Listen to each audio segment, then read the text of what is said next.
Então chegou a hora de desenvolver as equações aqui do modelo atômico de Bohr. Vou falar sobre os postulados de Bohr. Vocês podem conhecê-los com mais detalhes, sem censura ou sem versões simplificadas, lendo aqui o trabalho do Bohr. Recomendo fortemente, uma boa leitura. Então, vamos aos postulados. Então, aqui eu peguei um trecho do livro de Brown, né? Brown, LeMay e Burstyn, o famoso Brown, né? Química, Ciência Central. Então, aqui, somente órbitas de certos raios, correspondendo a certas energias definidas, são permitidas para os elétrons em um átomo. Um elétron em certa órbita permitida tem uma certa energia específica e está em um estado de energia permitido. Um elétron em um estado de energia permitido não irradia energia e, portanto, não se moverá em forma de espiral na direção do núcleo. A energia só é emitida ou absorvida por um elétron quando ele muda de um estado de energia permitido para outro. Essa energia é emitida ou absorvida na forma de fóton. Então, isso aqui é uma visão mastigada da coisa toda. Então, imagina assim, você tem o núcleo central e positivo. Estou pensando no átomo de hidrogênio, que o modelo atômico de Bohr é para o átomo de hidrogênio, átomos hidrogenoides, tipo hidrogênio, hélio+, lítio 2+, sei lá, vamos pensar ferro 25+, acho que o número atômico do ferro é 26 e assim por diante. Então, é um modelo para átomos com um elétron. Então, você tem as órbitas em torno do núcleo. O elétron ocupa uma determinada órbita. Enquanto ele estiver nessa órbita, ele se mantém sem perder energia. Então, aquela história da trajetória circular em torno em direção ao núcleo não se realiza. O elétron pode passar de uma órbita para outra, desde que você forneça a quantidade de energia necessária, e quando ele volta para a órbita inicial, ele emite luz na forma de fótons. Então, essa é uma visão simplificada, né? Aqui os postulados de maneira muito simplificadas, mastigados pelo autor do livro. Mas vamos falar mais seriamente aqui, já que nós vamos deduzir equações, né? Então, falar mais seriamente aqui dos postulados de Bohr, que você pode pensar aqui em 6. Então, lembrando que Bohr, 1913, né, foi lá trabalhar com primeiro J. J. Thomson, que tinha o seu modelo atômico, e depois com Rutherford. Então, vamos colocar aqui o que ele concluiu, os postulados aqui do nosso Bohr. Então, o modelo atômico de Rutherford é correto. Isto é, Bohr concordava com a ideia de elétrons em órbitas circulares em torno do núcleo atômico. A teoria eletromagnética clássica não é aplicada aos elétrons. Então, aquela ideia das órbitas do elétron em movimento circular em torno do núcleo não se concretiza, porque a teoria eletromagnética clássica não seria aplicável para os elétrons aí no átomo, nos átomos. A mecânica newtoniana aplica-se aos elétrons que orbitam o núcleo, então ele aplicou a mecânica newtoniana ao elétron que orbita o núcleo. A energia total do elétron é a soma das energias cinética e potencial, então você pode dizer assim que a energia do elétron é igual à energia cinética mais a energia potencial. Então, isso aqui é importante. Outro fator assim super importante, fundamental, foi a introdução da quantização. Então você imagina assim o elétron em movimento circular em torno do núcleo. Desse movimento circular surge, digamos assim, uma entidade que seria o momento angular. E na descrição do vídeo aí eu coloco um vídeo bem antigo meu sobre momento angular. Então, o fato é que ele introduz a ideia de quantização do momento angular. Então, o momento angular seria múltiplos de h sobre 2π. Então, L seria n, n é um número inteiro, 1, 2, 3, 4, 5 é um número quântico, h sobre 2π. Então, ele introduz aqui essa quantização, forçando o momento angular a assumir valores específicos. E a relação de Planck-Einstein se aplica às transições eletrônicas. Então, isso a gente vai falar mais ao final da dedução. E agora vamos à dedução das equações do modelo. Quando tiver muito trabalho algébrico desnecessário, eu vou simplesmente acelerar o vídeo. Bom, então, como é que você poderia ver inicialmente aqui o modelo atômico de Niels Bohr? Imagine que você tem um átomo com um núcleo central e positivo, e você tem órbitas circulares em torno do núcleo. Então, quem está nessa órbita? O elétron. Então, vamos novamente fazer a órbita circular aqui. Imagina que você tem uma órbita circular, não vou desenhar completamente, e aí você tem o elétron nessa órbita circular. Como é que o elétron se mantém nessa órbita por tempo indeterminado, segundo o modelo, sem perder energia, sem se deslocar em direção ao núcleo?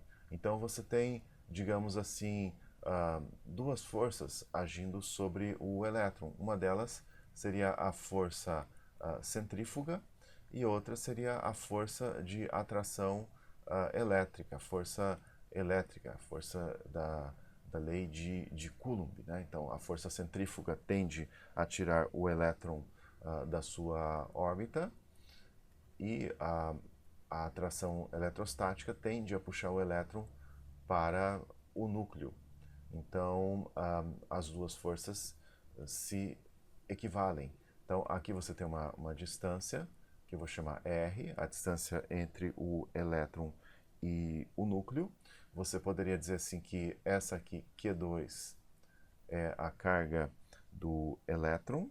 Então, Q2 é a carga do elétron. Qual é a carga do elétron? É o negativo da carga elementar. Lembrando que esse E é a carga elementar, 1,6 vezes 10 a menos 19 Coulomb. Qual a carga do núcleo? A carga do núcleo vai ser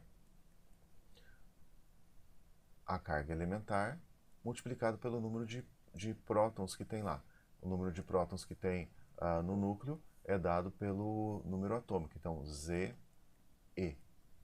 Esse Z aqui porque a dedução vale para qualquer átomo hidrogenoide, ou seja, átomos com um elétron. Então, a partir do hidrogênio, você teria íons, então acima do hidrogênio, digamos assim. Então, a energia do elétron seria a soma das energias cinética com energia potencial. Então, o elétron em movimento aí, qual seria a energia cinética? Bom, partícula em movimento é 1/2 de mv ao quadrado. Qual seria a energia potencial? Bom, energia potencial vem da atração eletrostática, aí, né? Lei de Coulomb. Carga 1, carga 2, inversamente proporcional à distância, né? Não ao quadrado, porque aqui eu estou falando em energia, não em força. Então, 4π ε0, né? Permissividade elétrica do vácuo, R.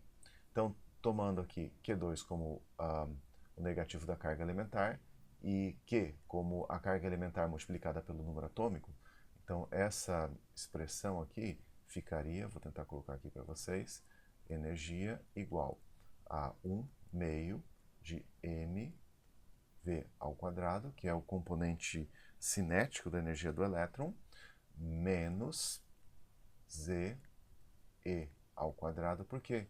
ZE ao quadrado. Eu substituí Q1 e Q2 por ZE e menos E, respectivamente. Então, ficou desse jeito. E aqui 4π ε0 R. Então, isso aqui seria a equação 1. Então, vou chamar isso de equação número 1. O que mais que nós temos aqui?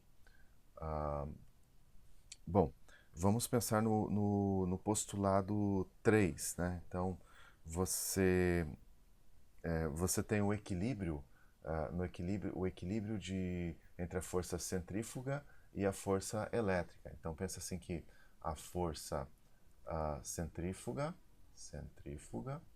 vai ser equilibrada pela força de atração eletrostática. Então, qual a força centrífuga, né? Sim, então isso quer dizer o seguinte, a somatória das forças sobre o elétron é zero. Então você tem lá zero, essa somatória, eu nem precisaria colocar a soma aqui, simplesmente se essa somatória é zero, você tem que a força centrífuga vai ser igual à força elétrica. Então, qual a força centrífuga? A força centrífuga é um meio de... deixa eu ver, não. Força centrífuga é mv quadrado sobre r, né? Então, você tem aqui mv ao quadrado sobre r. E qual a força de atração elétrica? Então, você tem Q1, Q2, né? Você sabe lei de Coulomb, né? Então, você vai ter aqui menos e ao quadrado sobre 4π ε0 r ao quadrado. Então, isso aqui é a nossa equação 2. Então, a equação 2, super importante.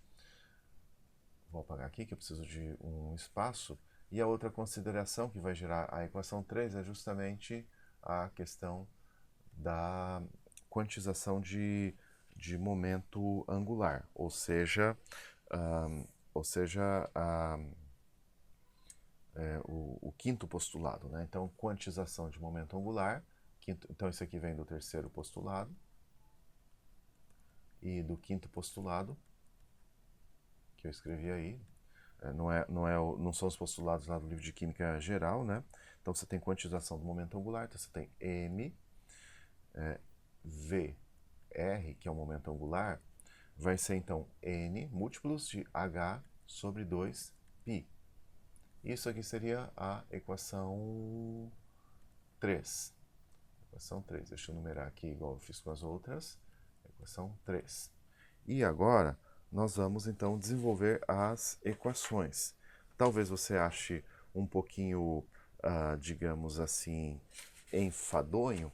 Então o que eu vou fazer é escrever essas deduções aqui a partir dessas equações. Mas eu vou acelerar o vídeo e depois, se vocês tiverem dificuldade, vocês diminuem a velocidade do vídeo, se vocês quiserem acompanhar, porque meu objetivo é chegar nas equações finais. A dedução em si não é tão fundamental.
isso foi o que nós obtivemos das deduções, né? Juntando as constantes fundamentais aqui na expressão para a energia do elétron no átomo, nós vamos ter 2,18, 2,18 não, 2,81, 2,81 vezes 10 a menos 18 joule por átomo. Ou, convertendo para elétron-volt, 13,6 elétron-volt por átomo. Lembrando que eu estou falando do átomo hidrogenoide. Então, você tem aqui que a energia é uma função do número quântico principal, né? Função de n, que vai ser, então, menos 13,6 elétron-volt por átomo, elétron-volt é unidade, né? Que multiplica z quadrado sobre n quadrado. O menos aqui porque você tem a atração entre elétron e núcleo. Aqui você tem essas constantes também, que resumindo essas constantes, você tem o A0, né? Esse aqui é o A0, o raio de Bohr, A0, e o raio de Bohr é 0,529 angstrom. O raio também é quantizado, então aqui n quadrado sobre z, e também a velocidade é quantizada, depende do n. Substituindo essas constantes aqui para velocidade, você tem aqui 2,18 vezes 10 a sexta metro por segundo, que multiplica z sobre n. Bom, as consequências destas equações aqui, dessas deduções, serão discutidas então na próxima aula. Até lá!